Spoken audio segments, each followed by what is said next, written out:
Nous plongeons dans les exercices bioénergétiques qui libèrent les émotions et les tensions liées aux blessures de l'enfance, comme la peur en imaginant être utilisée.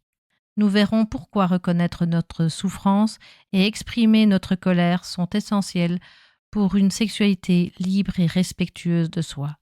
Cet épisode sera la dernière partie de la détente sexuelle. Si vous voulez apprendre vraiment ce qu'est ressentir, à mettre des mots sur vos sensations, vos émotions jusqu'à devenir l'expert de votre énergie sexuelle selon l'approche de Willem Reich, je vous laisse avec Cécile, psychothérapeute et sexologue, avec une pratique en cabinet depuis 25 ans. Une véritable humaniste, penseuse radicale provenant des étoiles, une main de fer dans un gant de velours qui vous livre tout ce qu'elle a appris au plus profond de votre être. Dans les 3 épisodes précédents sur la détente sexuelle, nous avons exploré l'orgasme total, l'agressivité comme élan vital et les 3 mouvements fondamentaux, marcher, se lever, basculer le pelvis.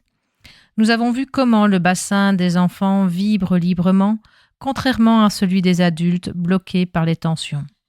Aujourd'hui, nous concluons en examinant comment les exercices bioénergétiques libèrent la colère et les peurs enfouies, transformant nos relations et notre sexualité. Pourquoi les exercices bioénergétiques sont-ils si puissants ? Parce qu'ils libèrent les tensions musculaires et les émotions refoulées, souvent nées dans l'enfance. Prenons l'exemple d'une jeune femme, décrit par Loen. En faisant l'exercice de la chute contrôlée, elle a vu l'image d'un pénis et a relié sa peur lorsqu'elle est tombée à sa peur en imaginant s'abandonner sexuellement. Cette peur venait de son enfance. Elle décrivait ce personnage, son père, comme sadique. Il se promenait nu, me déshabillait du regard, me battait et m'humiliait. Ce ressenti d'être utilisé, qu'il s'agisse d'un blâme pour sa sexualité ou d'un abus plus grave, crée une peur profonde chez l'enfant qu'il faut élucider en thérapie. Ces blessures façonnent notre corps et notre personnalité. Loen explique que la personnalité a 2 couches extérieures, les défenses du moi qui contrôlent nos comportements et la cuirasse musculaire, ces tensions physiques qui emprisonnent nos émotions. Chez des adultes, la peur de l'intensité des émotions, surtout la colère ou la douleur, vient souvent de l'enfance, où l'enfant apprend à réprimer ses sentiments pour éviter la punition. Cette femme, par exemple, a contracté son ventre et son pelvis pour bloquer ses émotions, créant une angoisse de chute, une peur en imaginant s'abandonner d'une quelconque manière. Quand on subit des humiliations, la réponse naturelle est la colère. Mais si elle est bloquée par la peur, elle devient hostilité ou négativisme, emprisonnée dans la cuirasse musculaire. Cette femme avait des émotions ambivalentes. Elle aimait son père, mais le détestait pour ses humiliations. Elle aurait voulu lui dire « Tu m'as fait mal, je te déteste » ou lui rendre ses blessures. Enfant, elle n'a pas pu l'exprimer et, adulte, elle n'ose toujours pas. Dans nos relations, nous transférons souvent ces figures parentales sur nos partenaires. Nos comportements sexuels reflètent ces blessures, transformant nos partenaires en papa-maman. Certains, par peur, en imaginant faire souffrir ou de revivre leur douleur, préférant éviter complètement l'activité sexuelle. Les exercices bioénergétiques libèrent cette colère, sans nuire à autrui. Dans l'exercice de la serviette, on tord une serviette éponge en imaginant qu'elle représente la source de la blessure. Ici, le père ou son pénis. On peut dire « Tu es un salaud, tu m'as humilié », tout en tordant la serviette.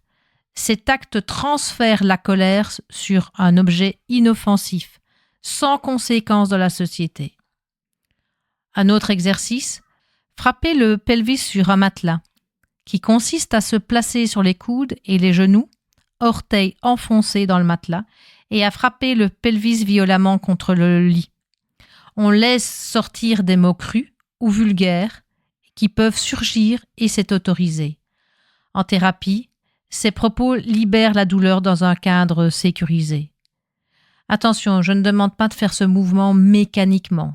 Taper le pelvis contre le lit et dire des mots. Il faut laisser venir l'énergie et les mots vont venir tout seuls. Ces exercices ne sont pas une punition. Ils affirment le droit à être respecté et renforcent le respect de soi. Nul ne peut se respecter s'il ne peut exprimer sa colère face aux blessures subies. Il libère aussi les tensions musculaires. Tordre la serviette détend les bras. Frapper le pelvis relâche la ceinture pelvienne et la chute contrôlée libère les jambes. Ces exercices réduisent l'angoisse de chute liée à la peur en imaginant s'abandonner d'une quelconque manière. Mais pour apaiser ces blessures, il faut reconnaître sa souffrance, nommer la douleur avec des mots ou des mouvements et permet de ne plus transformer nos relations en règlement de compte inconscient. Notre société complique les choses. Comme nous l'avons vu dans l'épisode 29, elle valorise des comportements sexuels qui semblent libérés, mais qui sont souvent des règlements de compte avec nos blessures passées, au lieu d'investiguer l'érotisme. Dans nos pratiques sexuelles, on privilégie des tas de fantasmes dont le scénario tourne en rond sur le fond et on exprime avec le sexe ce qu'on devrait exprimer par nos émotions, nos mots. Mais il faut garder le contrôle, car il serait malvenu que devant mon partenaire, je lâche le contrôle et je me mette à pleurer, comme un enfant blessé. Les comportements sexuels amènent souvent des pics d'adrénaline que l'on imagine être de l'énergie sexuelle alors que l'on s'est juste déchargé partiellement. Nous avons parlé dans les épisodes précédents de paroxysme partiel. Et donc, là-dedans, on s'est juste déchargé partiellement, comme si nous avions couru un 100 mètres.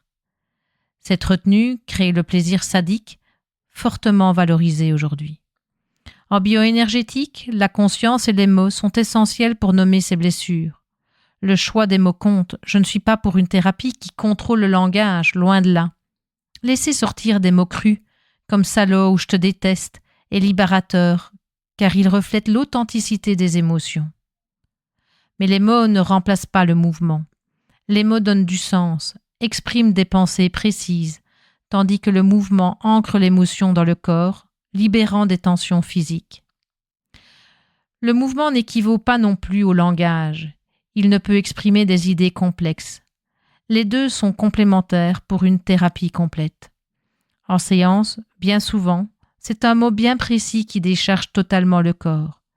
Il ne doit donc y avoir aucune répression sur le langage pour que la détente puisse se passer.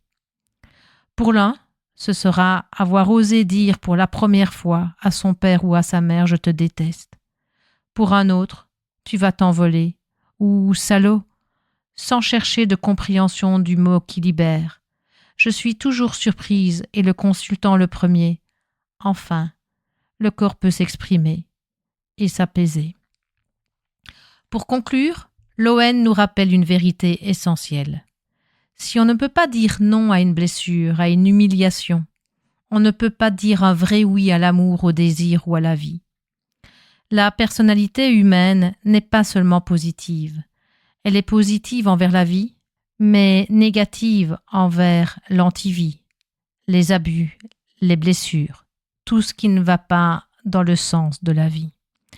Certains confondent les deux, prenant l'une pour l'autre, réprimant leur colère qui aurait pu être destructrice.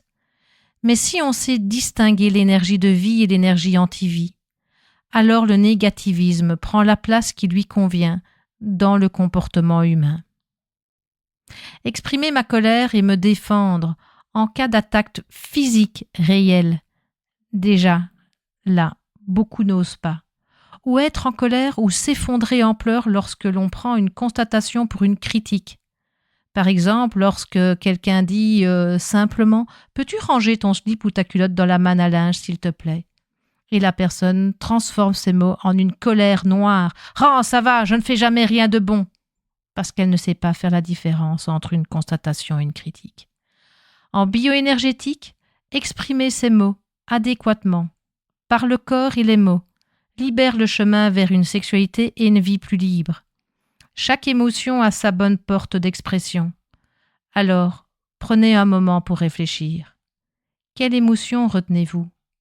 Quel mot ou mouvement pourrait vous libérer ?